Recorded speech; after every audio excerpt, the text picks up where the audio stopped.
बहू बनी छिपकली। दिव्या सुबह के समय अपने घर में झाड़ू लगा रही थी।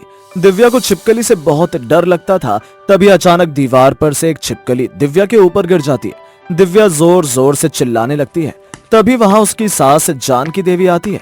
सास दिव्या पर गुस्सा करती है क्योंकि दिव्या के चिल्लाने की वजह से सास की गहरी नींद खुल जाती है। अरे सत्यानाश हो तेरा, तेरी वजह से मेरी नींद खराब हो गई। न जाने क्या सिखाया है तेरी माँ ने, ना तो कोई तरीका आता है ना ही घर का कोई काम आता है ढंग से। अरे जीना दुश्वार कर रखा है तूने। जब से इस घर में आई है चैन की नींद ही नहीं लेने देती। आए दिन हमेशा ऐसी चीजों में चिल्लाती रहती है। अरे चाहती क्या है तू? यही चाहती है ना इसी चिल्लाने की वजह से मुझे अटैक आ जाए और मैं मर जाऊं। माफ करना माँ जी, दरअसल बात यह है कि मेरे ऊपर छिपकली गिर गई और आपको तो पता है ना मुझे छिपकली से बहुत डर लगता है। इस वजह से मेरी चीख निकल गई। तेरी इस चीख के चक्कर में मेरी नींद खराब हो गई, उसका क्या? ये सब ना बिगड़ैल लड़कियों की हरकतें होती हैं, जिन्हें माँ बाप ने शादी से पहले कुछ नहीं सिखाया होता और अक्सर लड़की अपनी माँ से ही सीख कर आती हैं। तेरी माँ भी तेरी तरह निकम्मी होगी, इसलिए तेरी भी हरकतें ऐसी हैं।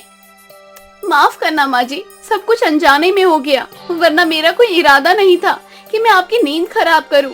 अरे जरा इस छिपकली को तो देख, तुझसे ज्यादा मासूम है और छोटी है। मुझे तो लगता है कि छिपकली तुझे देखकर डर गई होगी। माफ करना माँ जी, मेरी वजह से आपकी नींद खराब हुई। अब जाकर आप फिर से सो जाइए, अब आपको कोई परेशानी नहीं होगी मेरी वजह से। ऐसे ही एक दिन दिव्या घर का काम निपटाकर मार्केट जाने की तैयारी करने लगती है क्योंकि घर में सब्जियां खत्म हो चुकी थीं। दिव्या को घर वापस आने में थोड़ा सा देर हो जाता है, जिस पे सास अपना कहर बरसाना शुरू कर देती है। क्यों भाई, मार्केट से घर वापस आने में इतना समय लगता है क्या? तू दिखाना क्या चाहती है कि मैंने कभी घर का काम नहीं किया? मैं कभी मार्केट नहीं गई सब्जी लेने के लिए? सच सच बता दे, कौन सा आशिक मिल गया था तुझे मार्केट में जो तूने इतना समय लगा दिया? आखिर ससुराल में कौन सा आशिक बना लिया तूने जो तुझे इतना समय लग गया? 1-1.5 घंटे तक का कहाँ थी? अपने आशिक के साथ कहाँ मुँह काला करवा रही थी? दिव्या को अपनी सास के मुंह से ऐसे उल्टे शब्द सहन नहीं होते। वो अपनी सास को सुनाते हुए बोलती है। माँ जी, आपको मुझे जो बोलना है बोलो, लेकिन कम से कम मेरे चरित्र में उंगली मत उठाओ। घर का सारा काम निपटाने के बाद मैं मार्केट गई थी और वहाँ से आने में मुझे थोड़ा सा टाइम लग गया क्योंकि मार्केट में बहुत ज्यादा भीड़ थी। लेकिन लेट आने का मतलब ये नहीं कि मेरा किसी से चक्कर चल रहा है या फिर मैं कहीं मुंह काला करवा रही हूँ। अगर मेरी जगह आप भी मार्केट गई होती और आपको इतना समय लग जाता तो क्या इसका मतलब आप भी मुंह काला करवा रही थी? तेरी इतनी हिम्मत कि तू मुझसे जुबान लड़ाएगी, और तेरी जुबान को नहीं रहने दूंगी। तब जाकर तुझे अक्ल आएगी कि तू किससे बकवास कर रही है। माफ करना माँ जी, मैं जानती हूँ कि आज मैंने आपसे पहली बार इस तरह से बात किया है, लेकिन आज आपने मेरे चरित्र पर उंगली उठाकर अच्छा नहीं किया क्योंकि मुझे ये सब बर्दाश्त नहीं है।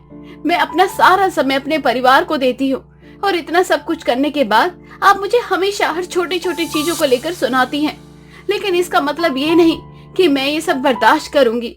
मैं तुझे बर्दाश्त करने के लायक ही नहीं छोड़ूंगी। रुक जा, मैं आज वह करूंगी जो मैंने कभी नहीं किया। सास दिव्या को रसोई घर में ले जाती है। चिमटा गर्म करके दिव्या को गर्म गर्म चिमटे से दाग देती है। ऐसे ही रात में दिव्या खूब रोती है। रोते रोते छत पर चली जाती है। हे भगवान, क्या हो गया मेरे साथ? आखिर ऐसा कौन सा पाप किया था मैंने जो मुझे ये सब सहने को मिल रहा है? शादी के बाद लड़की बहुत सारे अरमान लेकर आती है अपने ससुराल में कि उसे ससुराल में सास के रूप में माँ मिलेगी, पति के रूप में जीवन साथी मिलेगा जो उसके हर दुख सुख में साथ देगा। लेकिन यहाँ तो कुछ ऐसा नहीं है। मेरा सपना सब कुछ टूट के चकनाचूर हो गया। ऐसी जिंदगी जीने से बेहतर है कि मैं छत में कूद कर अपनी जान दे दूं, क्योंकि मुझे नहीं लगता कि अब मैं जीने लायक हूँ। परेशान हो गई हूँ ऐसी जिंदगी से। इतना बोलकर दिव्या छत से कूदने वाली थी कि तभी एक छिपकली उसके आगे आकर गिरती है। छिपकली देखकर दिव्या पीछे की ओर हटती है और डर जाती है। हे भगवान, इस दुनिया में अब कोई मुझे प्यार नहीं करता, लेकिन इस छिपकली को मुझसे बहुत प्यार है। ये हमेशा कभी न कभी तो आ ही जाती है मेरे पास, लेकिन क्या करूं, मुझे तुझसे बहुत डर लगता है छिपकली। खैर, अब मैं जो करने जा रही हूँ वे सिर्फ तू ही देख रही है। इतना बोलकर दिव्या फिर से छत से कूदने जाती है। तभी वो छिपकली एक बूढ़ी औरत का रूप ले लेती है और दिव्या से बोलती है। रुको दिव्या, घबराओ नहीं। मैं हमेशा तुम्हारे आगे पीछे घूमती रहती हूँ, क्योंकि मैं तुम्हारी दादी सास हूँ। मैं जानती हूँ कि मेरी बहू बहुत बुरी है, वे हमेशा तुम पर अत्याचार करती है। मैं अपने जीते जी उसे सुधार नहीं पाई, लेकिन अब चाहती हूँ कि उसे अपने किए का पछतावा हो और अपनी गलती महसूस हो। दादी, आप तो मर गई थी ना, और आप एक छिपकली से औरत कैसे बन गई? दरअसल मुझे मरे हुए कई साल हो चुके हैं, और मुझे मरने के बाद एक छिपकली का रूप दे दिया गया, और मैं हमेशा अपने घर में यहाँ वहाँ घूमती रहती हूँ। मैं हमेशा देखती हूँ कि मेरी बहू तुम्हारे ऊपर बहुत अत्याचार करती है, इसलिए मैं हमेशा तुम्हारे साथ रहती थी। अब पानी सर के ऊपर आ चुका है, इसलिए मेरी बहू को सबक सिखाने के लिए अब तुम्हारे शरीर में मैं प्रवेश करूंगी। जब भी मेरी बहू तुम्हारे साथ बुरा करेगी तो मैं खुद उसे ठिकाने पर लगाऊंगी। इतना बोलकर वो छिपकली दिव्या के शरीर में घुस जाती है। ऐसे ही अगली सुबह दिव्या रोजमर्रा की तरह रसोई में काम कर रही थी, तभी वहाँ की शादी और दिव्या से कहती है, अरे ओ महारानी, खाना बनाने में इतना समय लगता है क्या? कभी तो काम धंधा कर लिया कर और मुझे खुश कर दिया कर। भूल गई क्या, चिमटा गर्म करके तेरी जुबान जलाई थी। अगर ज्यादा बकवास करी मुझसे तो पूरा शरीर जला दूंगी। अच्छा बुढ़िया, तेरे अंदर इतनी ताकत आ गई कि तू मेरा पूरा शरीर जलाएगी। एक काम कर, मेरे शरीर को हाथ लगा कर दिखा। दिव्या के इतना बोलते ही दिव्या का आधा शरीर छिपकली वाला हो जाता है और आधा इंसान वाला। ये देखकर सास घबरा जाती है और वो अपने ही घर में यहाँ वहाँ भागने लगती है। दिव्या अपनी सास को बुरी तरह से डरा देती है। वो आसमान में उड़ते हुए अपनी सास को परेशान करने लगती है और उसे बुरी तरह से मारती है, जिसके बाद जानकी थक हार कर दिव्या से माफी मांगती है और कहती है, मैं जानती हूँ बहू कि मैंने तेरे साथ बहुत गलत किया, लेकिन मेरे साथ तू ऐसा मत कर। ये सब क्या हो गया तुझे? तू ऐसे कैसे बदल गई? तेरे ऊपर जरूर किसी ने टोना टोटका कर दिया। मेरे ऊपर किसी ने टोना टोटका नहीं किया। बस इतना ध्यान रखना अब आगे से तू, कि तूने कभी भी मुझे परेशान करने की कोशिश की तो मेरा यही रूप तुझे देखने को मिलेगा। सास बहुत ही ज्यादा डर जाती है। अब आगे से वो कभी भी दिव्या को परेशान नहीं करती है। बड़े से गांव में विनोद अपनी बीवी दीपिका और बेटी काजल, निहारिका और सोनी के साथ रहा करता था। विनोद काफी गरीब था और वो अपना दिनचर्या चलाने के लिए मंदिर में दुर्गा माँ की सेवा करता। ऐसे ही एक दिन गांव का सेठ मंदिर में आता है और बहुत सारे खजाने देवी माँ को अर्पित करता है। देवी माँ, मुझे ये धन दौलत नहीं चाहिए, मुझे अपने जीवन का मोक्ष चाहिए, इसलिए मैं अपनी सारी जमा पूंजी तुम्हें अर्पित करके जा रहा हूँ। और विनोद, तुम्हें इस खजाने की सेवा करनी है ताकि कोई भी चोर या डाकू इसे अपने फायदे के लिए इस्तेमाल न कर सके। मैं चाहता हूँ गांव में कभी मुसीबत पड़े तो यह खजाना उनके काम आए, क्योंकि अब मैं कभी गांव नहीं लौटूंगा। सेठ जी, आपके बारे में जितना सुना था आप उससे भी ज्यादा दयालु निकले। मैं अपनी जान से भी ज्यादा सुरक्षित करूंगा इन खजानों को। सेठ अपनी सारी जमा पूंजी मंदिर में दुर्गा माँ को अर्पित करके चला जाता है और विनोद दिन रात उस खजाने की रखवाली करता है।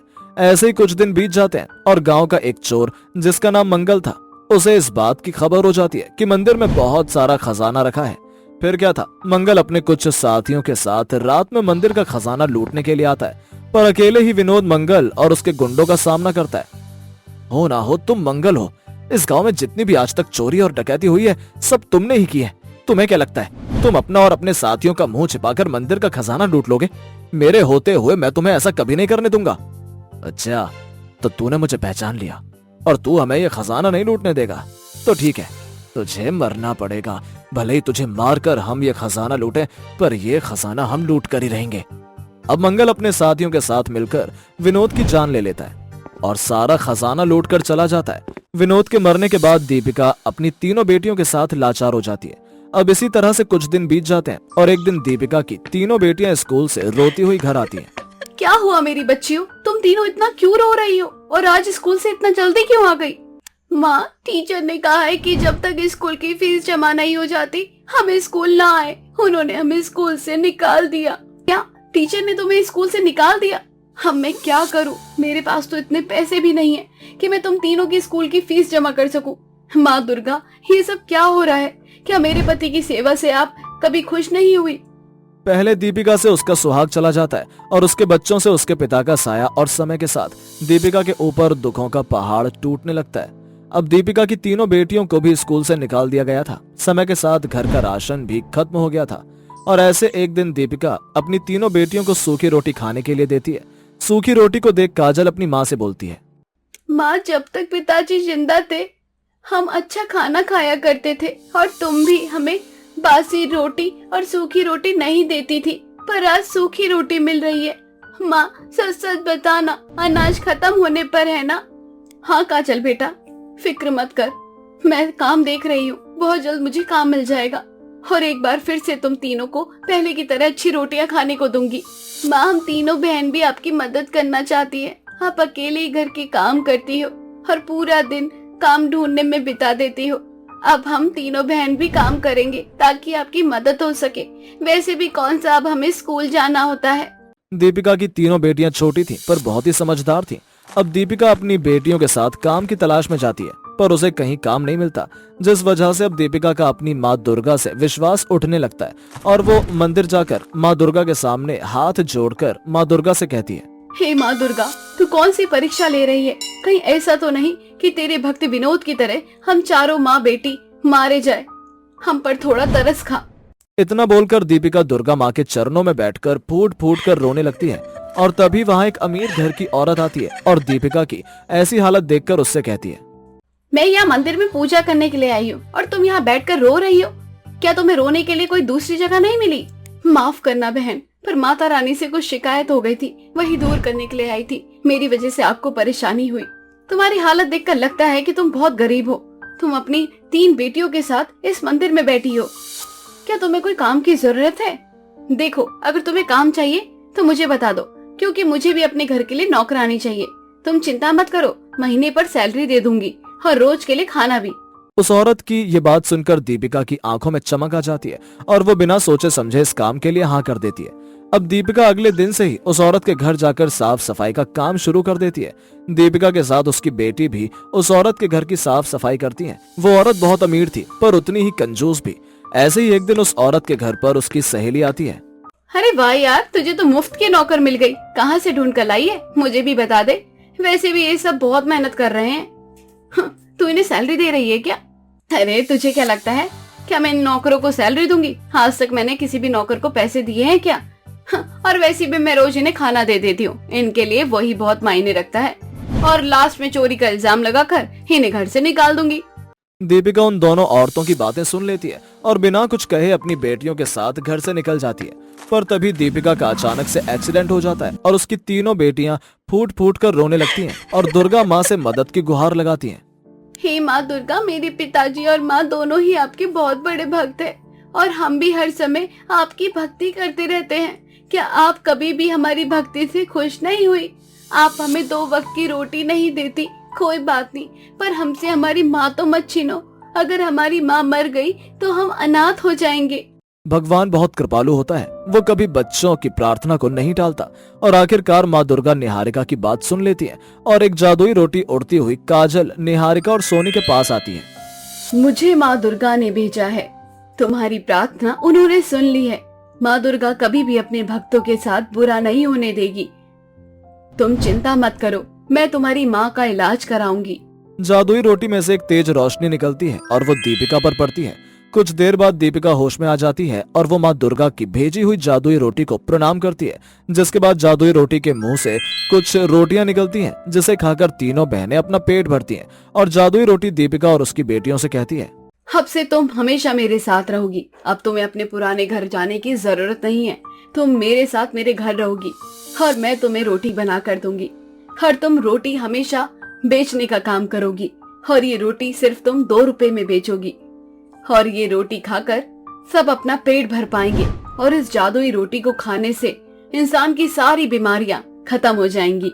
अब जादुई रोटी दीपिका और उसकी बेटियों के लिए रोटियों से बना एक घर बना देती है। कुछ देर बाद जादुई रोटी और कुछ जादुई रोटी प्रकट करती है, जिसे बाजार में ले जाकर दीपिका बेच देती है। और सच में जो भी बीमार आदमी उस जादुई रोटी का सेवन करता है, उसकी बीमारी पल भर में दूर हो जाती है, जिस वजह से दीपिका का काम चल पड़ता है और हर कोई अब उसी से रोटी खरीदता। और दीपिका गरीब और भूखे लोगों को 2 रुपए में रोटियां देती और पेट भर खाना देती। इस तरह से दुर्गा माँ अपनी जादुई रोटी को बेचकर दीपिका की मदद करती और दीपिका की जिंदगी में खुशियां भर देती है।